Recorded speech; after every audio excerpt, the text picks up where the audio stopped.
Bismillahirrahmanirrahim, assalamu alaikum wa rahmatullahi wa barakatuh.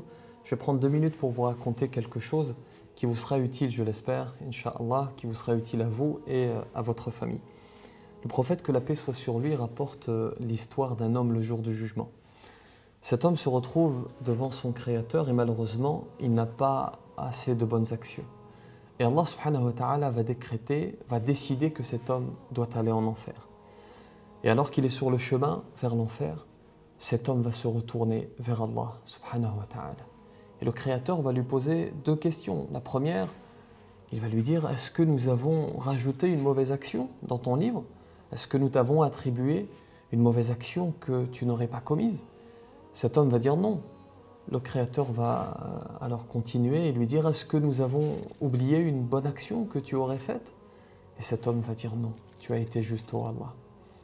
Alors le Créateur va lui dire: mais pourquoi est-ce que tu te retournes alors? Et cet homme va répondre: ce n'est pas ce que je pensais de toi, ô Allah. Je pensais que tu allais me faire miséricorde.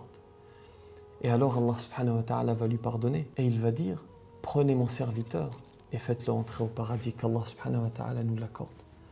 Cet homme, il avait une bonne opinion d'Allah. Il ne désespérait pas de la miséricorde d'Allah subhanahu wa ta'ala.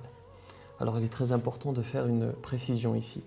Est-ce que ça signifie que peu importe la pratique, pas besoin de prier, pas besoin de jeûner, etc. Non, bien sûr. Le musulman doit agir et en même temps, il ne doit pas désespérer de la miséricorde d'Allah et en même temps, il doit avoir une bonne opinion d'Allah subhanahu wa ta'ala. N'hésitez pas à partager ce récit avec vos proches, Inch'Allah. Je vous remercie pour votre attention et je vous laisse.